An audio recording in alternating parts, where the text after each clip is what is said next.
अब देखो hydrogen spectrum अगर हमें पढ़ना है तो हमें पहले कुछ बेसिक टर्म्स पता होना चाहिए। ठीक है, तो पहले वो देख लेते हैं, फिर हाइड्रोजन स्पेक्ट्रम पे आएंगे। तो सबसे जी पहला सर। जो टर्म है वो है emission spectrum.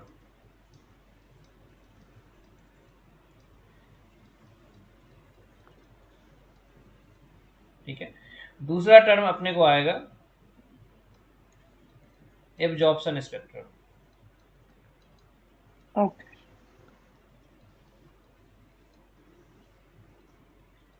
Third is continuous spectrum.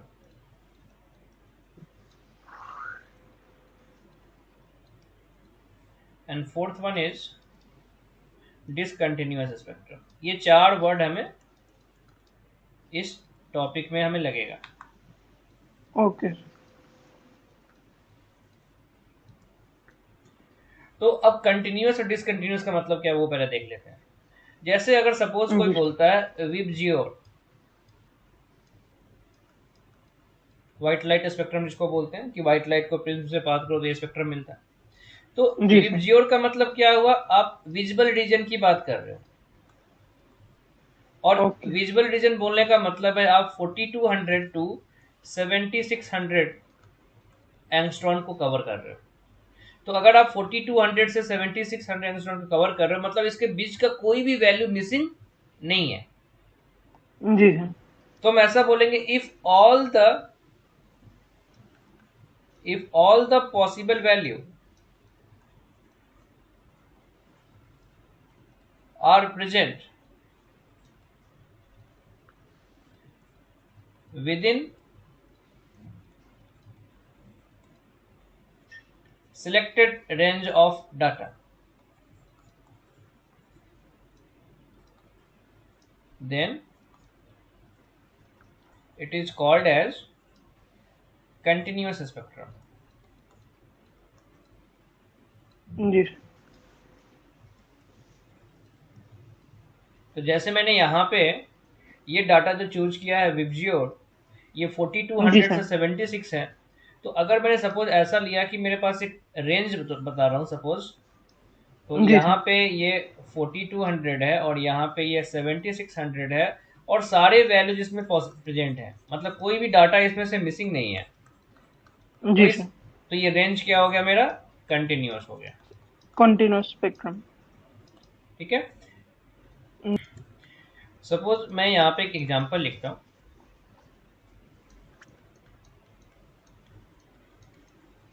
मैंने ये एक रेंज फिर से सिलेक्ट किया, बट इस जी बार इस सर। रेंज से मैंने ग्रीन को मिस कर दिया।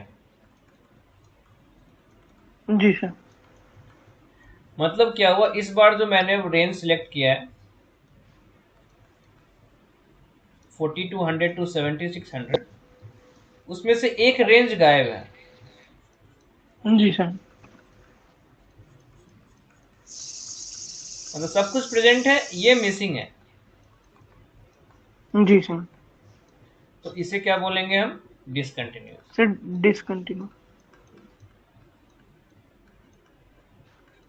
तो कंटिन्यूअस का मतलब if all the possible values are present, discontinuous का मतलब if some of the data between the selected range is missing, then it is called as discontinuous। ठीक ओके। है, अब देखो इन क्वेश्चंस में क्या करना है, select continuous and discontinuous spectrum. सबसे पहला जी मैंने सर। स्टार्ट किया कॉस्मिक गामा एक्सरे। अब अगर हम इलेक्ट्रोमैग्नेटिक स्पेक्ट्रम को याद करें तो इसमें स्टार्ट कहां जी से सर। हुआ था, कॉस्मिक से। फिर उसके बाद आता जी है सर। गामा, उसके बाद आता है एक्सरे। तो ऑर्डर बिल्कुल करेक्ट है, जो जिस जी ऑर्डर सर। में आना चाहिए वहीं पे है। बट अब क्वेश्चन ये है कि क्या मैंने पूरा स्पेक्ट्रम यूज किया है तो नहीं किया है।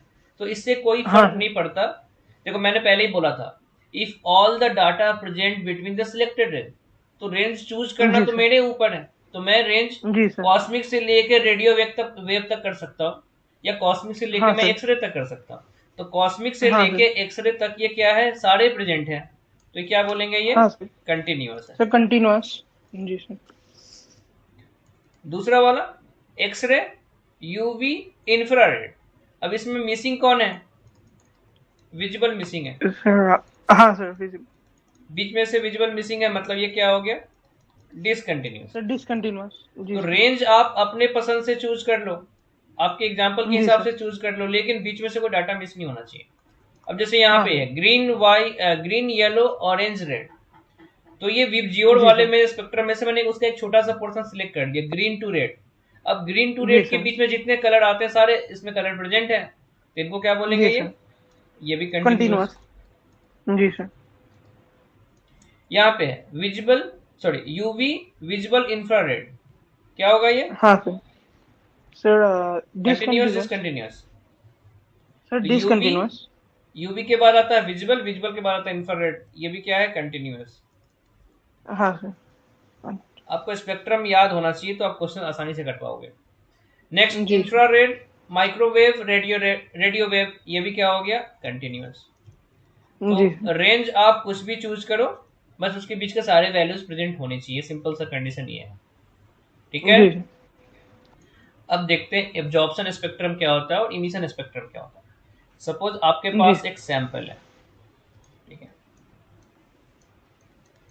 और इस सैंपल पे एक लाइट फॉल हुआ, ठीक है। लाइट फॉल होने का मतलब है यहाँ पे मैंने रेंज चूज किया है, λ1 से λ2 का रेंज किया है, और ये जो स्पेक्ट्रम है वो कंटिन्यूअस है, means all the possible values between λ1 and λ2 are present in this sample. Light जी इस सर। सैंपल पे फॉल हुआ, अब क्या होगा, कुछ ऐसे भी इलेक्ट्रॉन्स होंगे जो कुछ सर्टेन फोटोन्स को एब्जॉर्ब कर सकते हैं, जी सर। ठीक है। तो अगर उसने फोटोन्स को एब्जॉर्ब किया, और अगर फोटोन के पास इतना एनर्जी नहीं है कि वो एटम से इलेक्ट्रॉन को नॉकआउट कर दे, मतलब फोटो इलेक्ट्रिक टाइप कुछ इफेक्ट कर दे, तो वापस क्या होगा, इलेक्ट्रॉन एक्साइट तो होगा लेकिन वापस डी एक्साइट होकर वापस अपने नॉर्मल जगह पे आ जाएगा। जी सर। तो बहुत से इलेक्ट्रॉन एक्साइट होंगे, ठीक है। अब जब एक्साइट होने का मतलब है उसने कुछ एनर्जी एब्जॉर्ब किया है।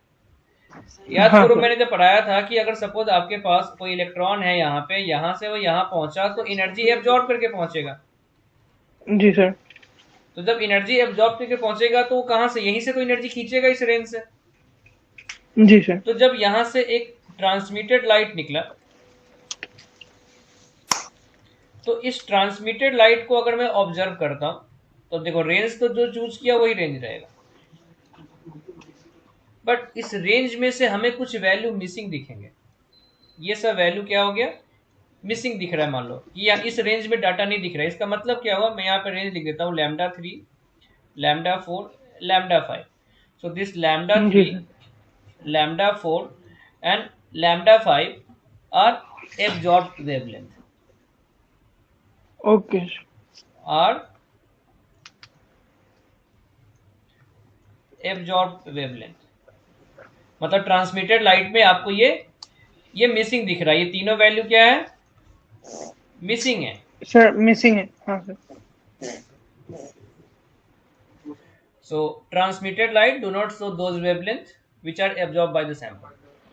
अब सैंपल से एक दूसरा लाइट भी रिलीज होगा, और उसमें कौन सा होगा, जो जो वेवलेंथ आपने, जब यहाँ से यहाँ जाने में अगर आपने λ1 एब्जॉर्ब किया, तो यहाँ से यहाँ वापस आने में भी तो अब लैम्डा रिलीज करोगे।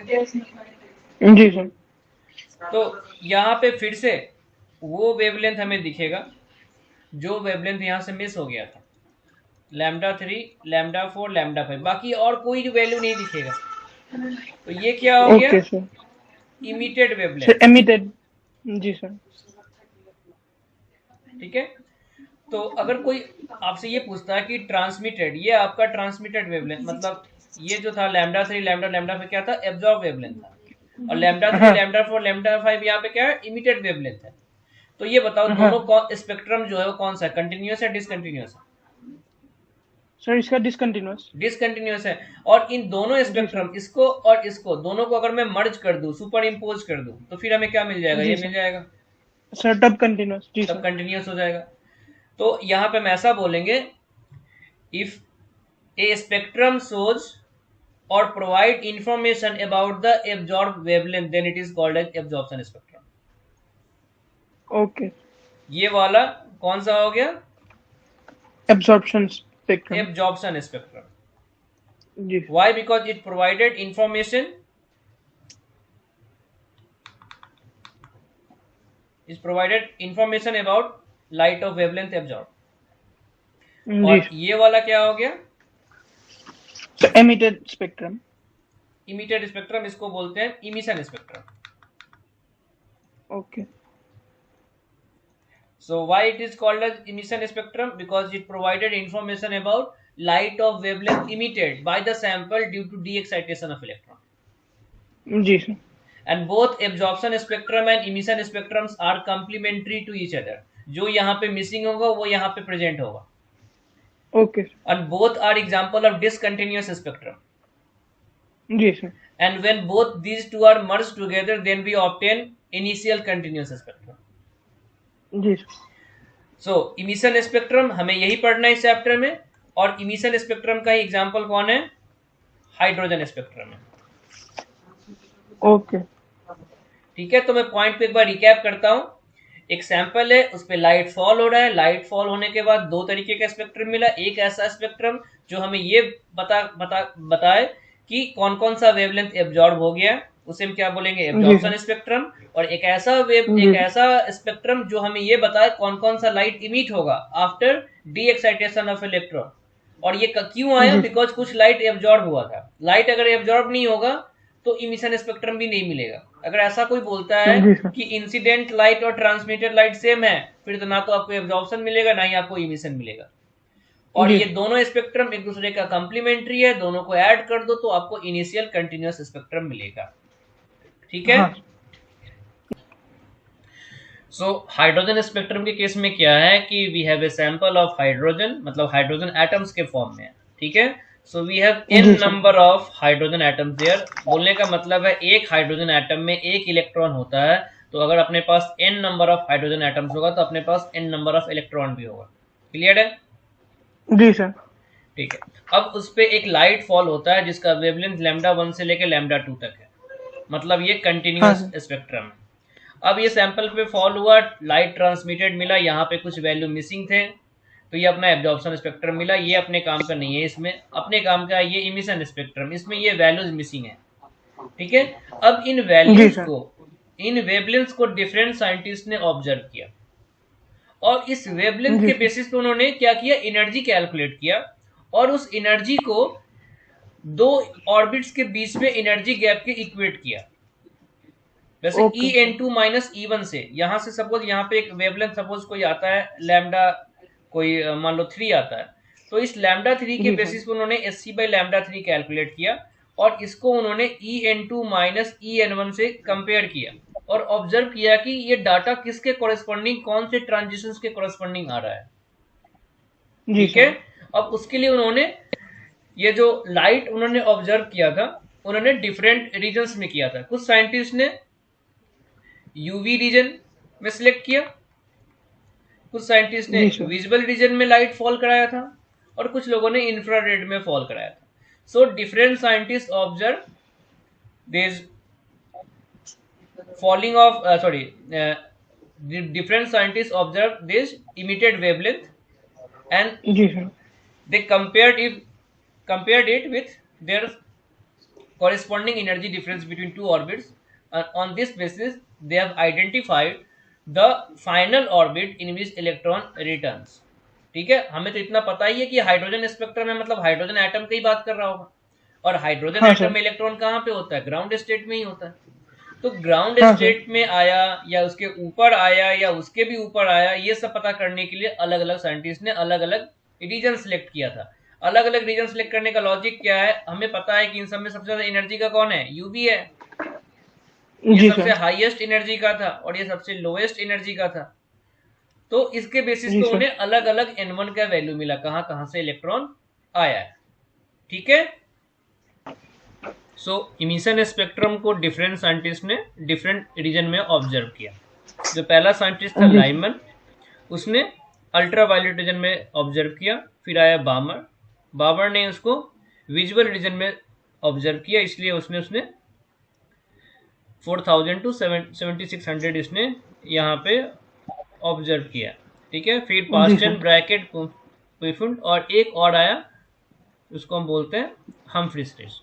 तो मैंने क्या बोला, जी इमिटेड वेवलेंथ के कोरेस्पॉन्डिंग उन्होंने एनर्जी ऑफ फोटोन कैलकुलेट किया और उसको उन्होंने En2 माइनस En1 से इक्वेट किया और ये पता किया कि सारे इलेक्ट्रॉन जा कहां पर रहे हैं, ठीक है। हाँ तो when Lyman observe, he observed that all the electrons are returning back to n equal to 1.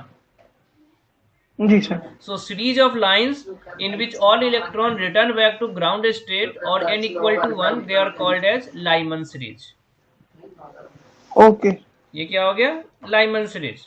तो हम ऐसा जी बोलेंगे सर लाइमन सीरीज। आपको यहाँ पे याद क्या करना है, in case of Lyman series, अब देखो N2 का वैल्यू तो कुछ भी हो सकता है,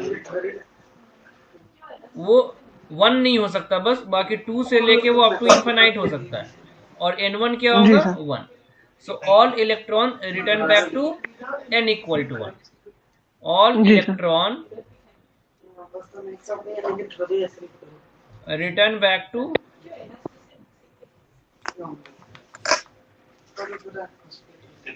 n इक्वल टू 1। क्लियर है। जी सर वैसे ही बामर सीरीज था, बामर सीरीज में इलेक्ट्रॉन कहां आते दिखा, n इक्वल टू 2 पे, ठीक है, यहां पे आते हुए दिखा। जी सर तो आपको याद क्या करना है, n1 का वैल्यू कहां पे आएगा, तो 2 पे आएगा। अब n2 क्या जी होगा, तो सर मैंने क्या बोला था, n2 is always higher then n1, मतलब इसके हाँ ऊपर सर के नंबर शुरू कर लो, 3 4 5 अप टू इन्फिनाइट, जी सर ठीक है। वैसे ही पास्चन है, तो पास्चन सीरीज में इलेक्ट्रॉन कहां आते दिख रहा है, n1 इक्वल टू सर 3 में। 3 पे जी सर तो n2 का वैल्यू क्या हो जाएगा, 4 5 6 अप 5 टू इन्फिनाइट। 6 7 वैसे ही जी ब्रैकेट है, तो ब्रैकेट के केस में n1 क्या हो गया, 4। पी फुंड के केस में हाँ n1 सर क्या हो गया, 5। तो ये याद रखने का, और ये नाम है हम्फ्री सीरीज। जी सर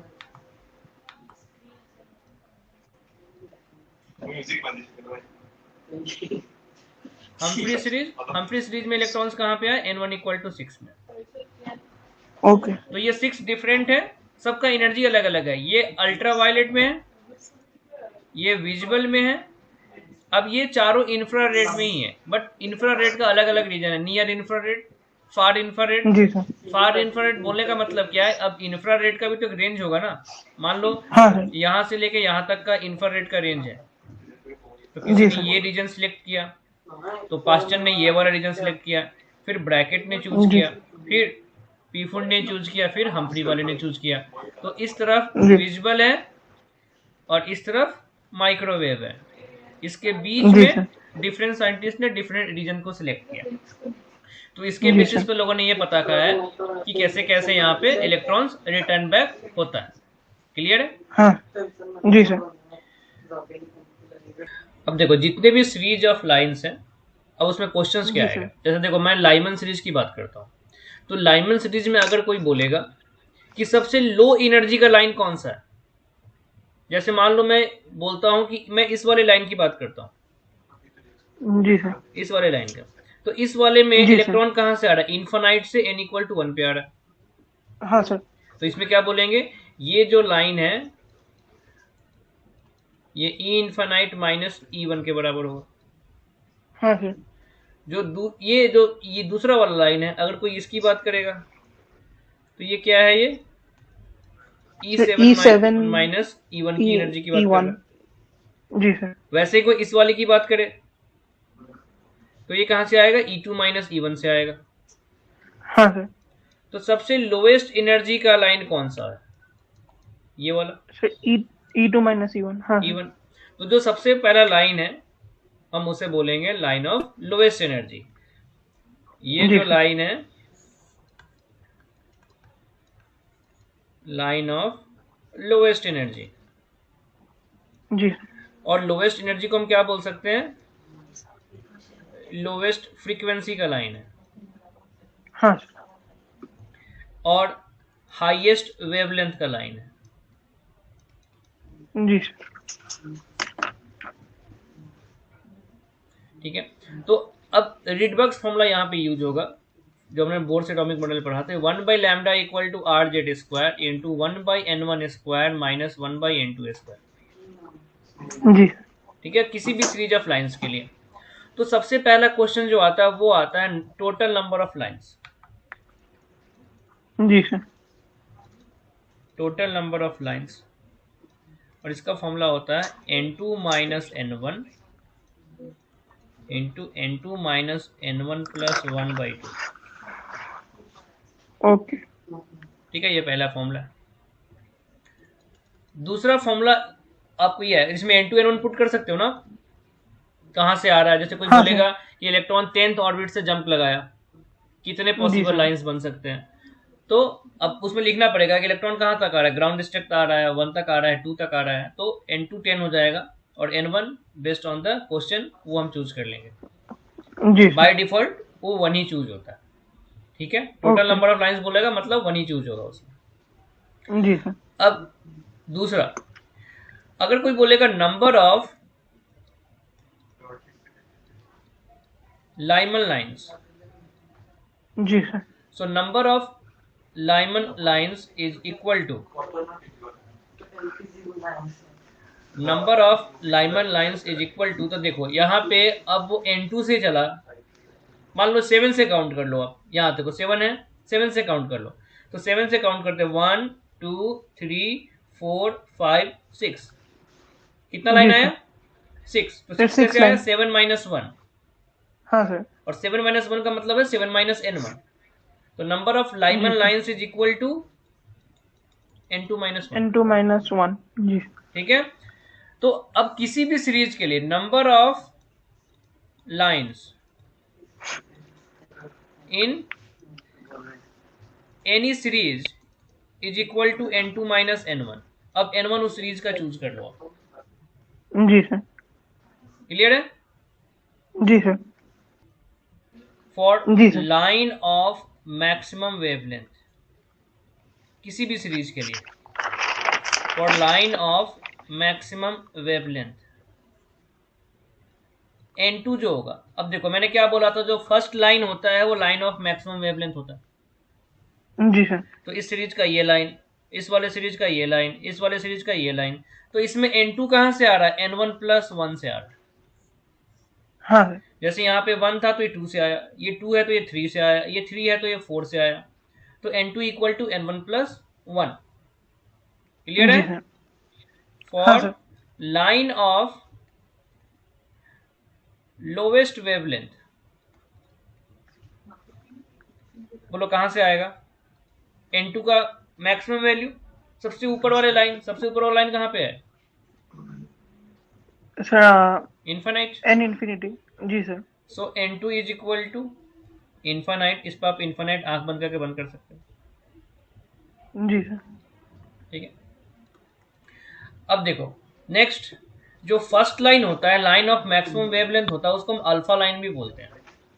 जैसे इस सीरीज का ये ओके। अल्फा है, ये सीरीज का ये अल्फा है, इस सीरीज का ये अल्फा है, ये सीरीज का ये अल्फा है, जो नेक्स्ट लाइन होगा उसको हम बीटा बोलते हैं, ये बीटा लाइन है।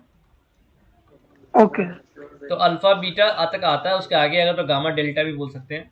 सो फॉर अल्फा जी sir. Line n2 is equal to n1 plus 1, for beta line n2 is equal to n1 plus 2। जी सर। ठीक है, तो ये सब फॉर्मूला है जिनके बेसिस पे हम यहाँ पे कैलकुलेशंस करते हैं। जी सर।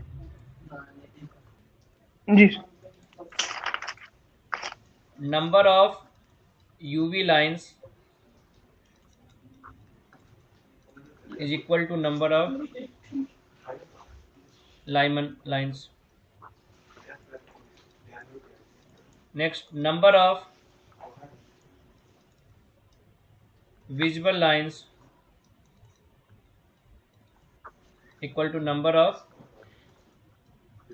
बामर लाइन्स। Balmer lines, जी। and number of infrared lines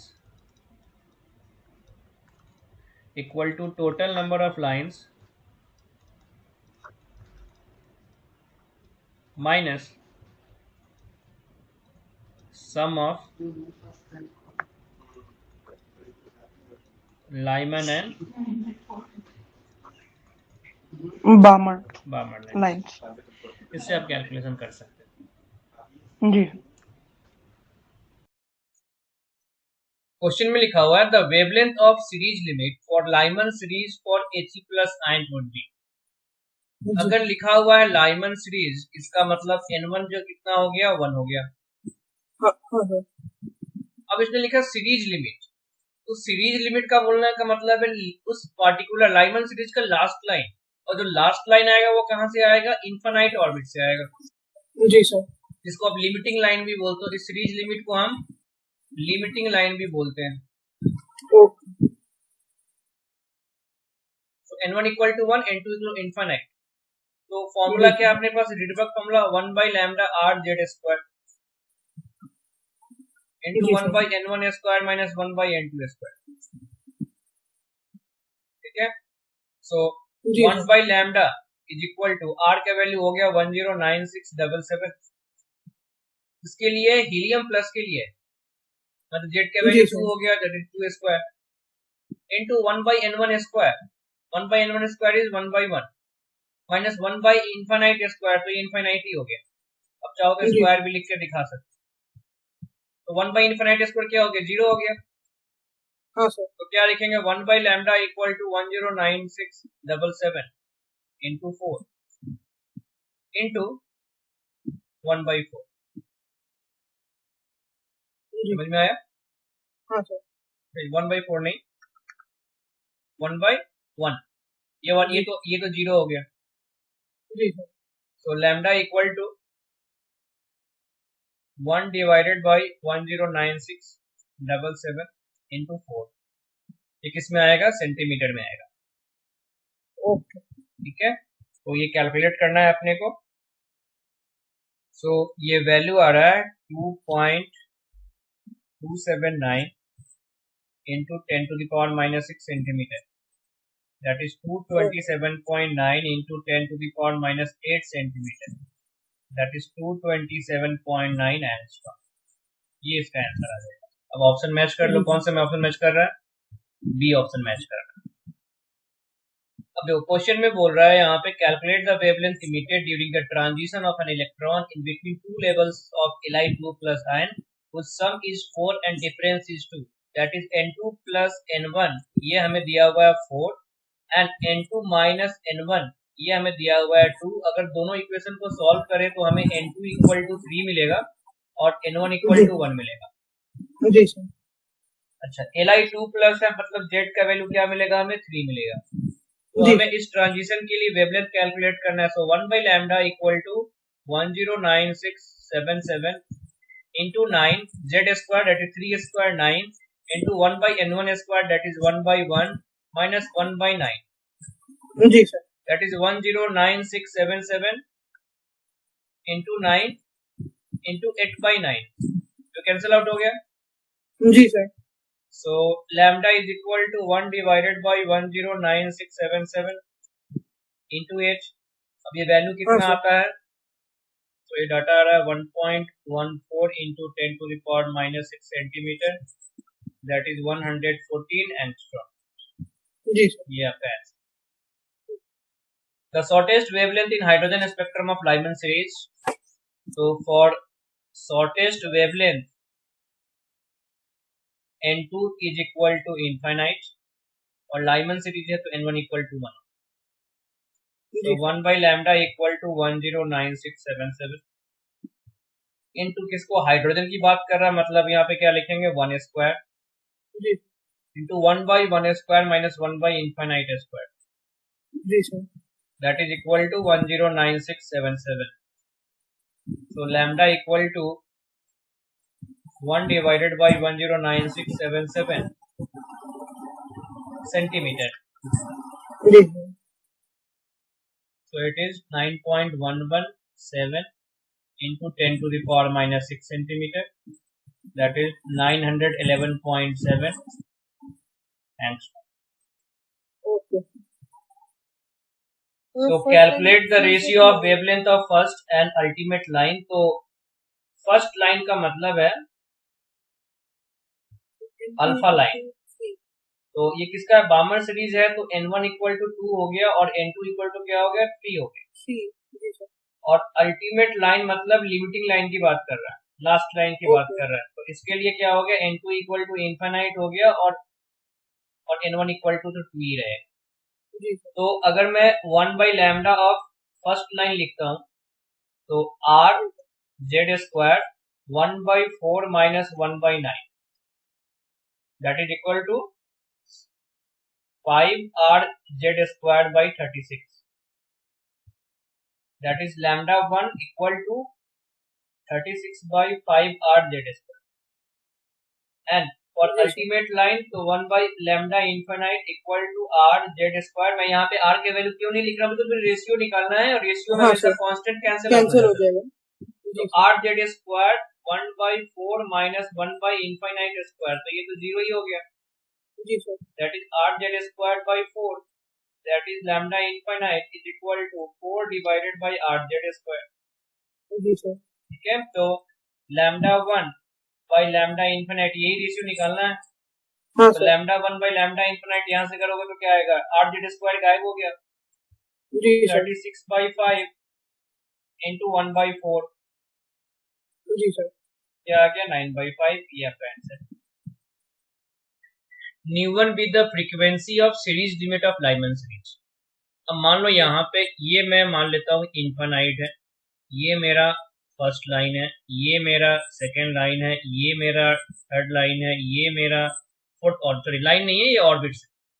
जी, तो बोला है series limit of Lyman series, तो सीरीज लिमिट कहाँ से आएगा, इन्फिनाइट से आएगा।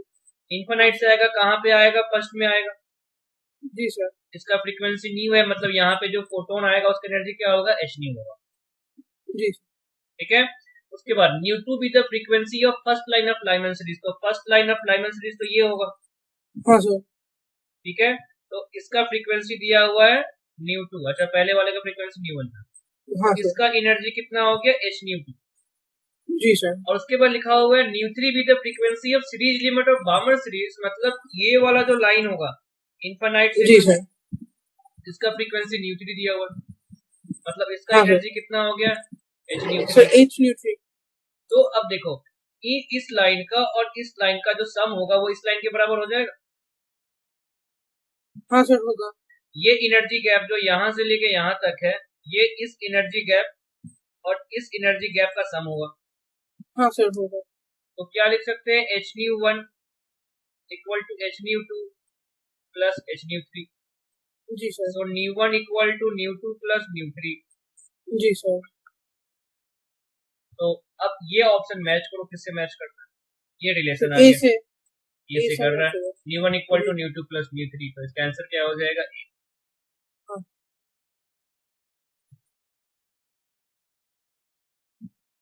So what transition in hydrogen spectrum would have the same wavelength, मतलब मान लेते हैं हाइड्रोजन स्पेक्ट्रम में एक N2 से N1 ट्रांजिशन है, ठीक है, और इसके लिए जो वेवलेंथ हमें मिलने वाला है वो वेवलेंथ हमें सेम मिलेगा He प्लस के लिए जब 4 से 2 ट्रांजिशन। जी सर, तो यहाँ पे हम लिखते हैं 1 by lambda equal to R Z square. जी सर, ठीक है, और He प्लस का जेड कितना हो गया 2, that is 4 into 1 by 4 minus 1 by 16। हाँ सर, ठीक है, और हाइड्रोजन, ये हाइड्रोजन के लिए है, तो अगर इसमें लिखते हैं तो 1 by lambda equal to R Z square के नाम पे तो 1 स्क्वायर हो गया into 1 by n1 square minus 1 by n2 square. जी सर, ठीक है। अब देखो अगर मैं यहां से 4 कॉमन ले लेता हूं तो ये गायब हो जाएगा। हाँ 1 इंटू 2 स्क्वायर मतलब 4 हो गया।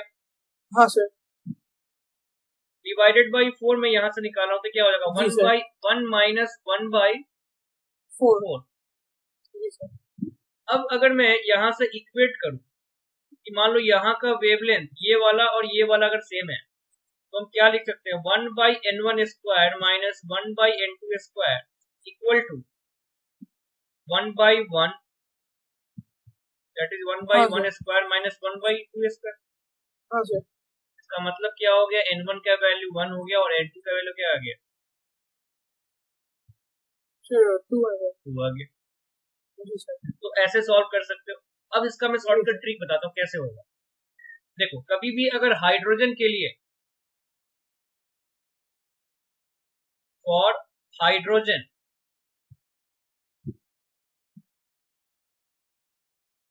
अगर आपके पास कोई N2 से N1 ट्रांजिशन है, तो for hydrogen like ZN2 to ZN1 transition जो होगा, इन दोनों का वेवलेंथ क्या होगा, सेम मिलेगा। हाइड्रोजन का N2 से N1, जैसे यहाँ पे देखो हाइड्रोजन के लिए मैंने बोला 2 to 1, और यहाँ था He+, तो He+ का Z कितना हो गया, 2।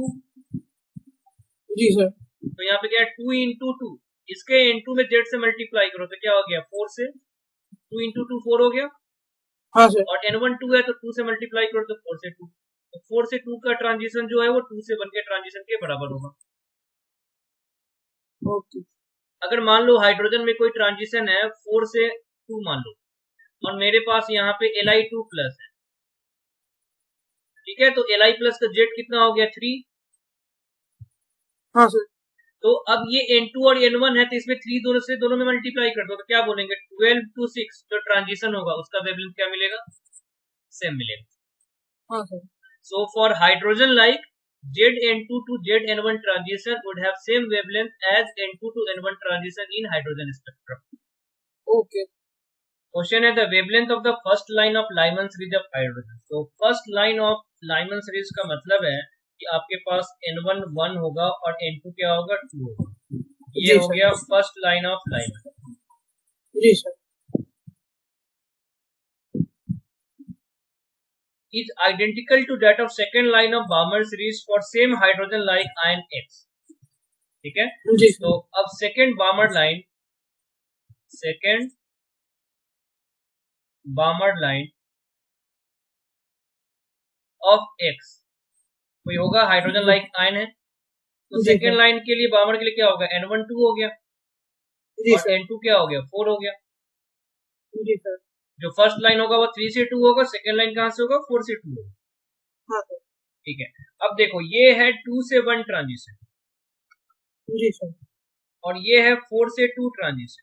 तो इसका मतलब क्या हुआ, यहाँ पे 2 से मल्टीप्लाई हो रहा है। जी सर।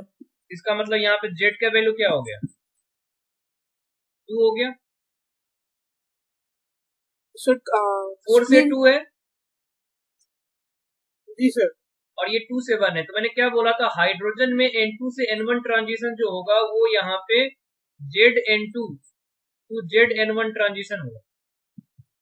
जी सर। तो ये N2 से N1 है, तो N2 का वैल्यू 2 है और ZN2 का वैल्यू 4 है, इसका मतलब Z का वैल्यू 2 होगा। हाँ सर। और यहाँ पे N1 1 है तो ZN1 भी 2 है, इसका मतलब फिर 2 से मल्टीप्लाई हो रहा है। हाँ सर। इसका मतलब Z का वैल्यू क्या आ गया, X के लिए 2 हो गया। हाँ सर। तो जो X है वो कौन हो गया, हीलियम प्लस, हीलियम हो गया, हीलियम प्लस हो गया। समझ में आया ना, 2 से 1 के लिए 4 से 2 हो गया, इसका मतलब 2 से दोनों में मल्टीप्लाई किया आपने, 2 और 1। तो पूछा I2 ionisation energy for X as. I2 बोलने का मतलब है हीलियम में 2 इलेक्ट्रॉन होता है, तो हीलियम से जब हम फर्स्ट इलेक्ट्रॉन निकालेंगे तो He+ बनेगा, तो ये हो जाएगा I1, और He+ से जब सेकेंड इलेक्ट्रॉन निकालेंगे तो क्या हो जाएगा, वो I2। तो अपने पास जो फॉर्मूला है वो तो हाइड्रोजन लाइक है, तो He+ ही हाइड्रोजन लाइक है, तो इसमें हम फॉर्मूला अप्लाई कर सकते हैं। अपने पास आयोनाइजेशन एनर्जी का फॉर्मूला क्या था, प्लस 13.6 इंटू Z²/N²। जी सर। तो प्लस 13.6, Z का वैल्यू कितना हो गया, 2, मतलब 2² हो गया 4, डिवाइडेड बाई N1² मतलब 1, तो 13.6 इंटू 4 तो कितना हो गया, 4 into 6 24, 2 12 plus 2 14, 4 plus 1 54.4 electron volt, ये आपका answer. So a certain transition in hydrogen spectrum from an excited state to the ground state in one or more steps gives rise to a total of 10 lines.